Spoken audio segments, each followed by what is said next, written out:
Hi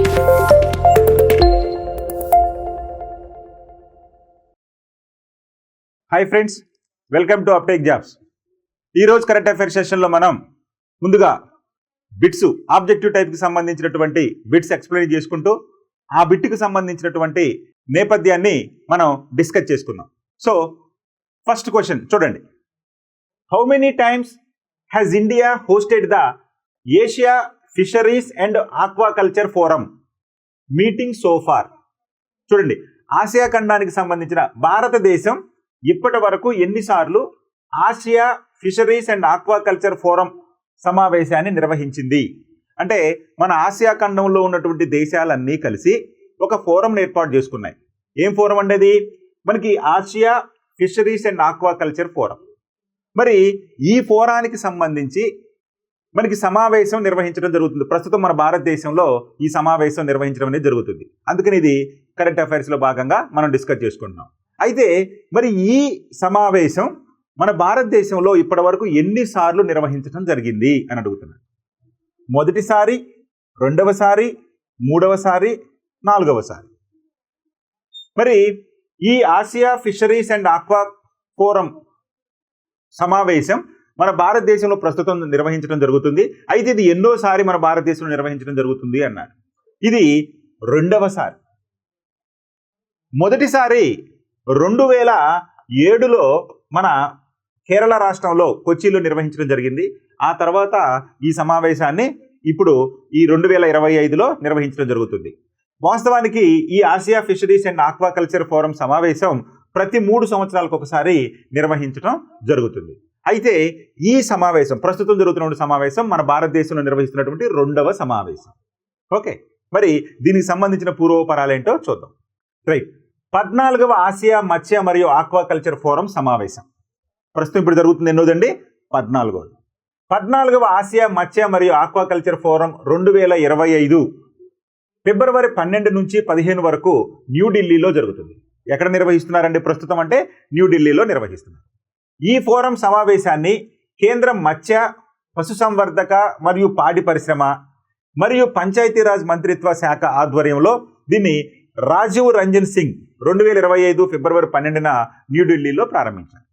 so ఈ విధంగా ఈ యొక్క సమావేశాన్ని ఎవరు ప్రారంభించారయ్యా అంటే, పంచాయతీరాజ్ మంత్రి అయినటువంటి మనకి రాజీవ్ రంజన్ సింగ్ గారు 2025 ఫిబ్రవరి 12న న్యూఢిల్లీలో దీన్ని ప్రారంభించారు. ఎప్పటి నుండి ఎప్పటి వరకు జరగబోతుందండి ఈ సమావేశం అంటే? 12 నుంచి 15 వరకు ఇది నిర్వహించడం జరుగుతుంది. ఎవరు నిర్వహిస్తున్నారు అంటే, కేంద్ర మత్స్య, పశుసంవర్ధక మరియు పాడి పరిశ్రమ, దాంతోపాటుగా పంచాయతీరాజ్ మంత్రిత్వ శాఖ, ఈ అన్నీ కలిసి నిర్వహిస్తుంది. కాబట్టి పంచాయతీరాజ్ మంత్రి గారు ఈ యొక్క ఫోరంని ప్రారంభించడం జరిగింది న్యూఢిల్లీలో. ఇక భారతదేశం రెండవసారి ఆసియా మత్స్య మరియు ఆక్వాకల్చర్ ఫోరం సమావేశాన్ని నిర్వహిస్తుంది. చెప్పుకున్నాం కదా, ఎన్నోసారి అని బిట్ అడిగింది కదా, రెండవసారి. మరి మొదటిసారి ఎప్పుడు జరిగిందండి అంటే 2007లో కేరళలోని కొచ్చిన్లో 8వ సమావేశం నిర్వహించడం జరిగింది. అంటే ప్రస్తుతం ఇది ఎన్నోదండి? 14వ సమావేశం. మరి కొచ్చిన్లో భారతదేశంలో మొదటిసారిగా నిర్వహించినటువంటి సమావేశం ఎన్నోదండి? మనకి 8వది. అర్థమైందండి? సో 8వ సమావేశం కొచ్చిలో నిర్వహించడం జరిగింది. ఆ తర్వాత 14వ సమావేశం ఇప్పుడు న్యూఢిల్లీలో నిర్వహించడం జరుగుతుంది. Okay, right. ఇక ఈ సమావేశం ప్రతి 3 సంవత్సరాలకు ఒకసారి నిర్వహించడం జరుగుతుంది. మరి ఈ ఫిషరీ సమావేశాన్ని ప్రతి 3 సంవత్సరాలకి నిర్వహించడం జరుగుతుంది. 13వ సమావేశం 2019లో తైవాన్లోని తైనాన్లో నిర్వహించడం జరిగింది. తైవాన్లోని తైనాన్ నగరంలో నిర్వహించడం జరిగింది 13వ సమావేశం. ఎప్పుడండి? 2019. మరి ప్రపంచంలో చేపల ఉత్పత్తిలో భారతదేశం 3వ స్థానంలో ఉంది. Very very important. ప్రపంచంలో భారతదేశం చేపల ఉత్పత్తిలో 3వ స్థానంలో ఉంటే, మరి మొదటి స్థానంలో ఏది ఉందండి? చైనా ఉంటే, 2వ స్థానంలో ఇండోనేషియా ఉంది. ఇక 4వ స్థానంలో వియత్నాం, 5వ స్థానంలో మన బంగ్లాదేశ్లు ఉన్నాయి. సో కాబట్టి ప్రపంచంలో చేపల ఉత్పత్తిలో మొదటి స్థానంలో ఉంది చైనా, 2వ స్థానంలో ఇండోనేషియా, ఇక 3వ స్థానంలో భారతదేశం, 4వ స్థానంలో వియత్నాం, 5వ స్థానంలో బంగ్లాదేశ్. దాదాపు ఈ అన్ని దేశాలు కూడా ఆసియా దేశాలే ఉండటం విశేషం. ఓకే, ఎందుకని?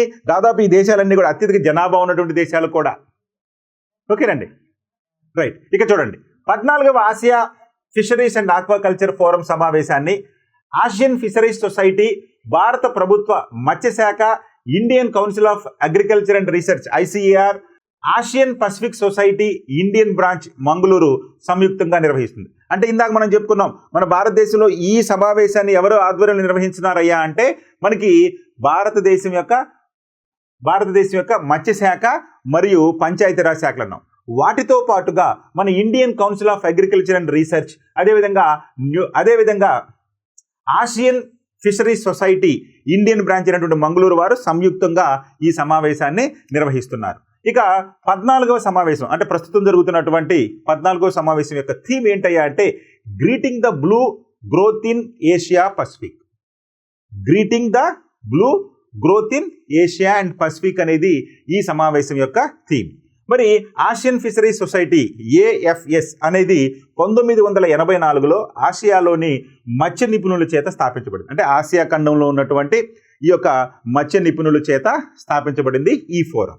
మరి దీని ప్రధాన కార్యాలయం ఎక్కడుందయ్యా అంటే కౌలాలంపూర్లో ఉంది. అంటే మలేషియాలోని కౌలాలంపూర్లో ఈ యొక్క ఏషియన్ ఫిషరీస్ సొసైటీ యొక్క కేంద్రం ఎక్కడుందయ్యా అంటే ప్రధాన కార్యాలయం కౌలాలంపూర్లో ఉంది. మలేషియాలోని కౌలాలంపూర్లో ఈ యొక్క ఏషియన్ ఫిషరీస్ సొసైటీ ప్రధాన కార్యాలయం ఉంది. ఇది ఈ యొక్క ఏషియన్ ఫిషరీస్ సొసైటీకి సంబంధించినటువంటి సమావేశాలకు సంబంధించినటువంటి ప్రధానమైనటువంటి అంశాలు. నెక్స్ట్ మరొక క్వశ్చన్ చూడండి. What is India's position among the countries facing the most disasters in the world? Very very important. Disaster మేనేజ్మెంట్కి సంబంధించి లేటెస్ట్గా వచ్చినటువంటి డేటా ఇది గుర్తుపెట్టుకోండి.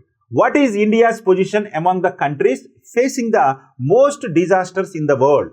ప్రపంచంలో అత్యధికంగా విపత్తులను ఎదుర్కొంటున్నటువంటి దేశాలలో భారతదేశం యొక్క స్థానం ఏంటి? ప్రపంచంలో విపత్తులు సంభవిస్తూ ఉన్నాయి, అనేక రకాలైన విపత్తులు. అది సహజ విపత్తు కావచ్చు, లేదా మ్యాన్మేడ్ డిజాస్టర్ మీద మానవ కారక విపత్తు కావచ్చు. మరి వీటిల్లో ఈ మొత్తం కలుపుకుంటే భారతదేశం ప్రపంచంలో విపత్తులను ఎదుర్కొన్నటువంటి దేశాలలో ఎన్నవ స్థానంలో ఉంది అంటున్నారు. ఎందుకంటే దీని మీద జర్మనీ దేశంలో ఉన్నటువంటి ఒక స్వచ్ఛంద సంస్థ సర్వే నిర్వహిస్తే ఆ సర్వేలో కొన్ని ఆశ్చర్యకరమైన విషయాలు తెలిసినాయి. అందులోనే మన భారతదేశం యొక్క స్థానం కూడా ఇవ్వటం జరిగింది. అంటే ప్రపంచంలో విపత్తులు సంభవిస్తున్నటువంటి దేశాలలో మన భారతదేశం ఎన్నో స్థానంలో ఉంది అన్నాడు. మొదటి స్థానం, 3వ స్థానం, 6వ స్థానం, 5వ స్థానం. ఏదండి మన భారతదేశం ఏ స్థానంలో ఉందండి విపత్తులు ఎదుర్కోవటంలో? ప్రపంచంలో విపత్తులను ఎదుర్కోవటంలో మన భారతదేశం 6వ స్థానంలో ఉంది, 6th పొజిషన్లో ఉంది. ప్రపంచంలో భారతదేశం 6వ స్థానంలో ఉంటే మొదటి స్థానంలో ఏముందండి? మొదటి స్థానంలో కరేబియన్ దేశమైనటువంటి డొమినికా ఉంది. 2వ స్థానంలో తీసుకుంటే చైనా ఉంది. 3వ స్థానం తీసుకుంటే హోండూరస్ ఉంది. మరి 4వ స్థానం తీసుకుంటే మయన్మార్ ఉంది.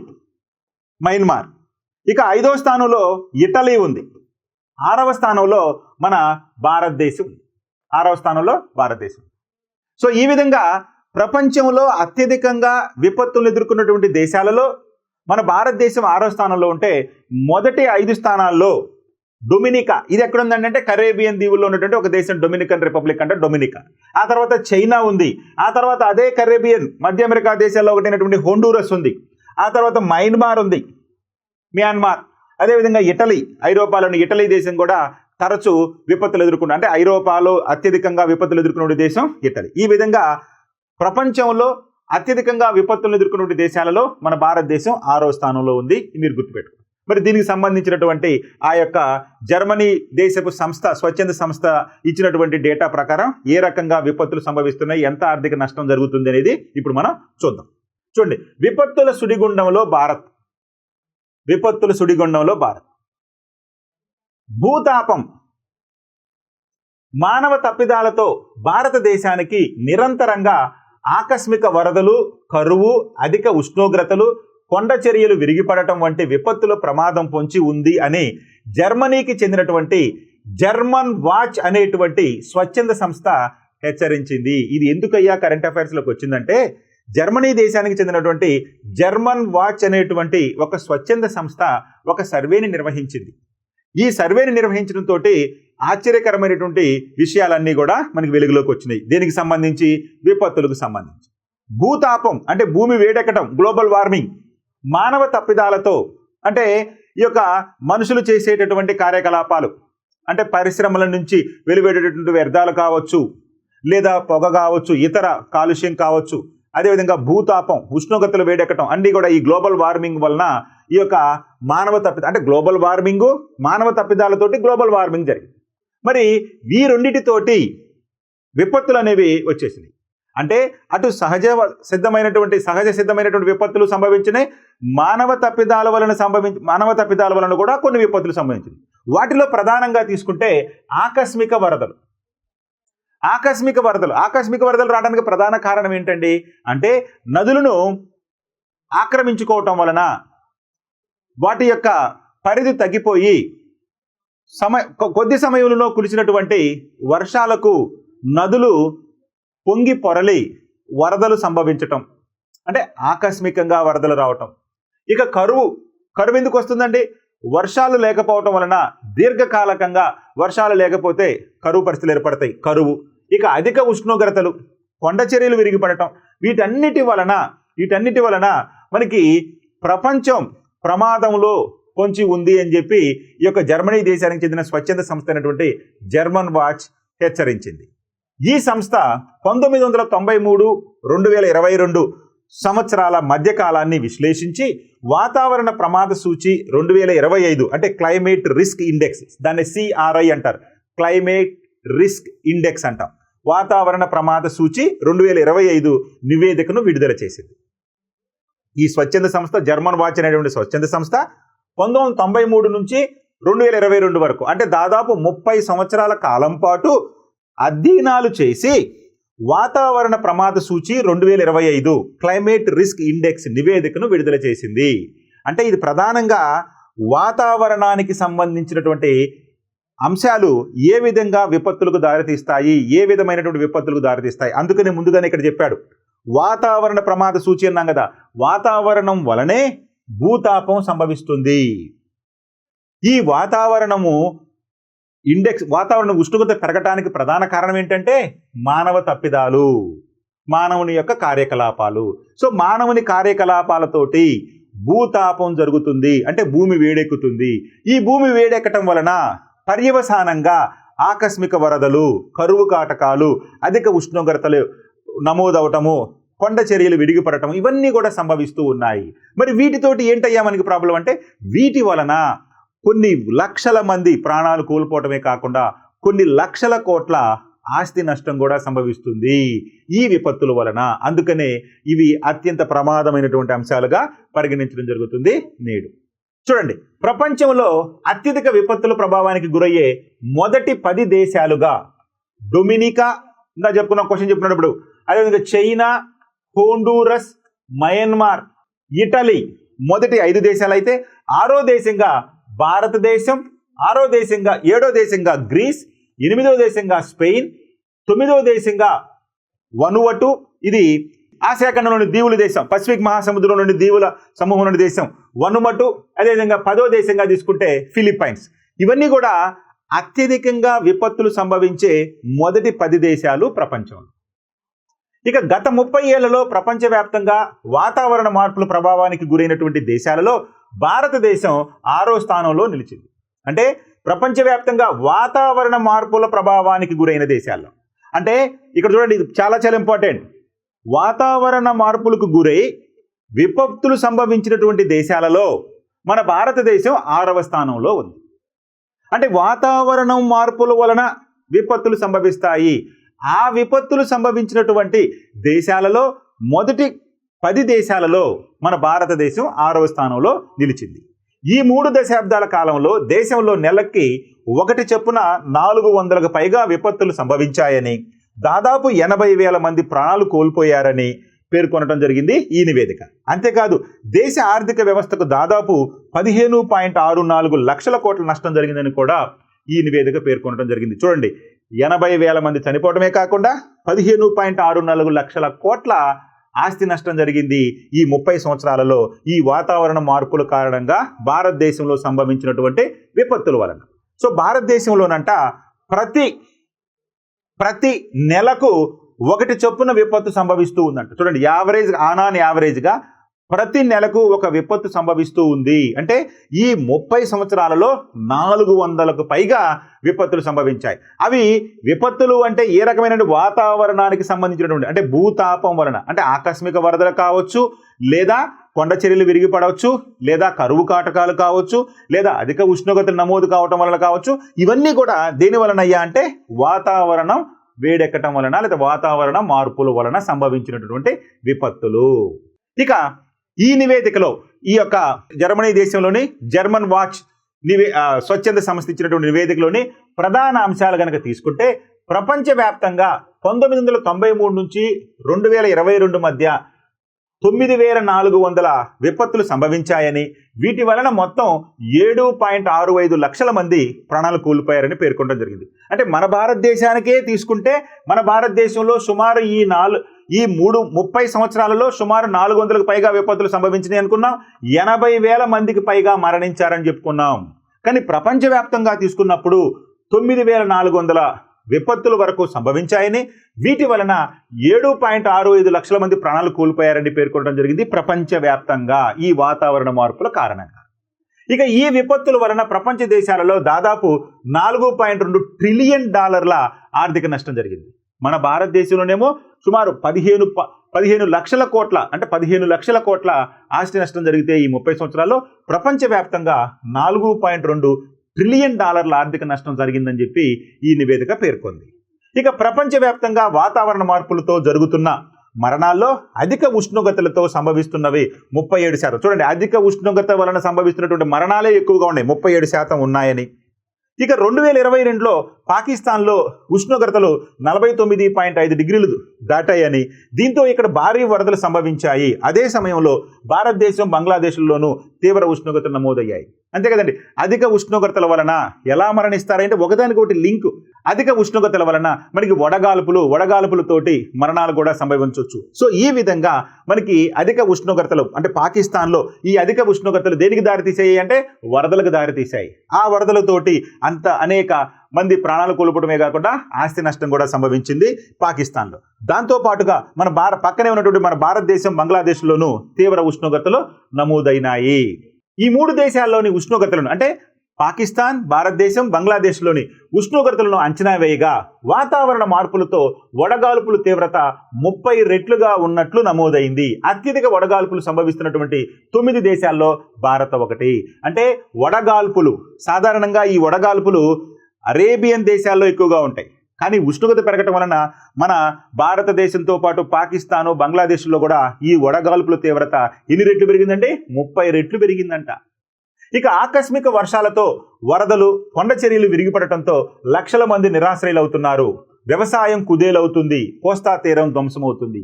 ఆకస్మిక వరదలతోటి, అదేవిధంగా తుఫాన్లు ఏర్పడటం, ఇవన్నీ కూడా. 2022లో దేశంలో విపత్తులతో 21.96 లక్షల మంది తీవ్ర ప్రభావానికి గురయ్యారు. ఈ 2022లో మన దేశంలో ఈ విపత్తులతోటి 21.96 లక్షల మంది తీవ్ర ప్రభావానికి గురయ్యారు. అంటే ఒకే విపత్తు కాదు, ఒక పక్కన కరువు కావచ్చు, ఒక పక్కన వరదలు కావచ్చు, ఇంకో పక్కన వడగాల్పులు కావచ్చు. ఇవన్నీ కూడా ఈ అన్ని విపత్తులతోటి 21.96 లక్షల మంది తీవ్ర ప్రభావానికి గురయ్యారు. మున్ముందు భూతాప ఉష్ణోగ్రతలను సగటున 15 డిగ్రీలకు తగ్గించకుంటే భూగోళంలోని దక్షిణాది దేశాలు తీవ్ర ముప్పును ఎదుర్కోవాల్సి వస్తుంది. అంటే ఇప్పుడే ఇట్టుంటే రాబోయే కాలంలో గనక ఈ యొక్క భూమి యొక్క సరాసరి ఉష్ణోగ్రతను 15 డిగ్రీలకు తగ్గించుకోకుంటే, ఇటీవల కాలంలో సరాసరి ఉష్ణోగ్రత పెరుగుతూ ఉన్నాయి, 15.5 డిగ్రీలు అట్లా వెళ్తూ ఉంది. దానిని గనక ఇంకా పెంచుకుంటూ పోతే దక్షిణాది దేశాలలో ముప్పు అనేది ఎదుర్కొనే అవకాశం ఉంటుంది. సో కాబట్టి సరాసరి ఉష్ణోగ్రతను 15 డిగ్రీల కంటే 15 డిగ్రీల కంటే ఎక్కువగా కనుక పెరిగితే దక్షిణ దేశాలు, ప్రధానంగా ఆసియా ఖండంలో ఉన్నటువంటి దక్షిణ దేశాలు కావచ్చు, లేదా ఈ యొక్క ఉష్ణ మండలంలో ఉన్నటువంటి దేశాలలో ఈ యొక్క ఉష్ణోగ్రత కనుక పెరిగితే అవి ఆకస్మిక వరదలకు, అదేవిధంగా కరువు కాటకాలకు, అదేవిధంగా కొండ చర్యలకు మొదలైనటువంటి విపత్తులకు లోనయ్యి అనేక రకాలైన ముప్పులను ఎదుర్కొనే అవకాశం ఉంటుంది ఈ దక్షిణాది దేశాలు. గుర్తుపెట్టుకోవాలండి, చాలా చాలా ఇంపార్టెంట్. అంటే వాతావరణంలో ఉష్ణోగ్రతలు పెరగటం వలన సంభవించేటటువంటి విపత్తులు ఈ యొక్క నివేదిక ప్రధానంగా మనకి ఇవ్వటం జరిగింది.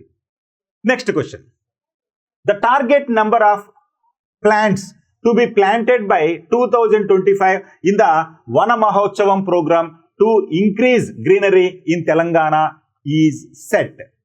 చూడండి, చాలా చాలా ఇంపార్టెంట్. ఒకప్పుడు అంటే గత ప్రభుత్వం పచ్చదనాన్ని పెంపొందించుకోవడం కోసం హరితహారం అనేటువంటి పథకాన్ని ప్రారంభించింది. కానీ ఇప్పుడున్నటువంటి ప్రభుత్వం చేసిందండి, హరితహారం అనేటువంటి పథకంలో భాగంగా అంటే దాని పేరులోని మార్పు చేసి దాన్ని వన మహోత్సవం అని చెప్పి పేరు పెట్టడం జరిగింది. మరి ఈ వన మహోత్సవంలో ఎన్ని మొక్కలు నాటాలని 2025లో లక్ష్యంగా పెట్టుకుంది మన రాష్ట్ర ప్రభుత్వం? చూడండి, తెలంగాణలో పచ్చదనాన్ని పెంచే వన మహోత్సవం కార్యక్రమంలో 2025 సంవత్సరానికి ఎన్ని మొక్కలను నాటాలని లక్ష్యంగా పెట్టుకున్నారు? వన మహోత్సవంలో భాగంగా 2025 సంవత్సరంలో ఎన్ని మొక్కలు నాటాలని లక్ష్యంగా పెట్టుకుంది మన రాష్ట్ర ప్రభుత్వం? 1 16.06 కోట్ల మొక్కలు, 18.03 కోట్ల మొక్కలు, 20.02 కోట్ల మొక్కలు, 16.42 కోట్ల మొక్కలు. మరి 2025లో వన మహోత్సవంలో భాగంగా ఎన్ని మొక్కలు నాటాలని లక్ష్యంగా పెట్టుకున్నారయ్యా అంటే 18.03 కోట్ల మొక్కలను నాటాలని లక్ష్యంగా పెట్టుకున్నారు. 18.03 కోట్ల. ఇది 2025 లక్ష్యం.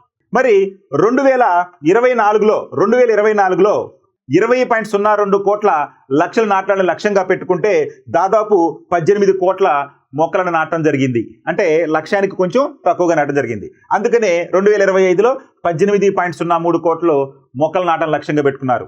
అదేవిధంగా 2026లో అంటే నెక్స్ట్ ఇయర్కి 16.06 కోట్ల మొక్కలు నాటాలని లక్ష్యంగా పెట్టుకున్నారు. సో ఇవన్నీ కూడా రాష్ట్ర ప్రభుత్వం ఈ వివిధ శాఖలను సమన్వయం చేస్తూ అన్ని శాఖలు అంటే రాష్ట్రంలో ఉన్నటువంటి దాదాపు అన్ని శాఖలు కూడా ఈ మొక్కలు నాటడం అనేది జరుగుతుంది. దీనిలో ప్రధాన ఉద్దేశం ఏంటయ్యా అంటే తెలంగాణలో పచ్చదనాన్ని పెంపొందించడం కోసం ఈ యొక్క కార్యక్రమం చేపట్టడం జరుగుతుంది. సో కాబట్టి ఇక్కడ ఉన్నటువంటి ఇచ్చినటువంటి క్వశ్చన్కి ఆన్సర్ ఏంటయ్యా అంటే 2025లో ఎన్ని మొక్కలు నాటాలని లక్ష్యంగా పెట్టుకున్నారంటే 18.03 కోట్ల మొక్కలు నాటాలని లక్ష్యంగా పెట్టుకున్నారు. చూడండి, తెలంగాణలో వన మహోత్సవం లక్ష్యం 18.03 కోట్ల మొక్కలను నాటడం. తెలంగాణలో పచ్చదనాన్ని పెంచే వన మహోత్సవం కార్యక్రమంలో 2025 సంవత్సరంలో రాష్ట్ర వ్యాప్తంగా 18.03 కోట్ల మొక్కలు నాటాలని రాష్ట్ర స్థాయి పర్యవేక్షణ సమన్వయ కమిటీ నిర్ణయం తీసుకుంది. రైట్, ఇది గుర్తుపెట్టుకోవాలి. 2024 సంవత్సరం వన మహోత్సవ కార్యక్రమంలో 20.02 కోట్ల నాటాలనేటువంటి లక్ష్యానికి గాను 18.66 కోట్లు అంటే దగ్గర 93% రీచ్ అయ్యారు లక్ష్యానికి. మొక్కలు నాటాలని అటవీ శాఖ అధికారులు నిర్వహించారు. అంటే లక్ష్యంగా 20.02 కోట్లు పెట్టుకున్నప్పటికీ 18.66 కోట్లు మొక్కలు నాటం అనేది జరిగింది. అందుకనే ఈ సంవత్సరం ఏం చేశారండి, లక్ష్యానికి దగ్గరగా ఉండేటట్టుగా 18.03 కోట్ల మొక్కలు నాటాలని లక్ష్యంగా పెట్టుకున్నారు మన రాష్ట్ర ప్రభుత్వం. ఇక గత సంవత్సరం నాటిన మొక్కల స్థితిగతులను సమీక్షించిన అనంతరం ఈ ఏడాది వానాకాలంలో 18.03 కోట్ల మొక్కలు, వచ్చే ఏడాది 16.06 కోట్లు, వచ్చే ఏడాది అంటే 2026లో మొక్కలు నాటాలనే లక్ష్యాలను నిర్దేశించారు. ఇక శాఖల వారీగా ఏ మేరకు మొక్కలు నాటాలనేది కూడా ఖరారు చేశారు. అత్యధికంగా అంటే రాష్ట్రంలో ఉన్నటువంటి అన్ని శాఖలను సమన్వయపరుచుకొని మొక్కలు నాటాలనుకున్నాం కదా, అయితే అత్యధికంగా మొక్కలు నాటేటటువంటి బాధ్యత ఏ శాఖకు అప్పచెప్పారంటే సుమారు 7 కోట్ల మొక్కలు నాటేటువంటి బాధ్యతను పంచాయతీరాజ్ శాఖకు అప్పగించడం జరిగింది. అంటే ఈ 18.3 కోట్ల మొక్కల్లో 7 కోట్లు ఒక పంచాయతీరాజ్ శాఖే మొక్కలు నాటనుంది. Right, next question. To whom are APAAR ID card issues? APAAR ID cards issued. APAAR ID కార్డులను ఎవరికి జారీ చేస్తారు? To whom are APAAR ID cards issued. ఎవరికి ఈ అపార్ అనేటువంటి ఐడి కార్డులు ఇష్యూ చేస్తారు? ఇంతకీ అపార్ అంటే ఏంటండి? అపార్ ఏ అంటే ఆటోమేటెడ్, పి అంటే పర్మనెంట్,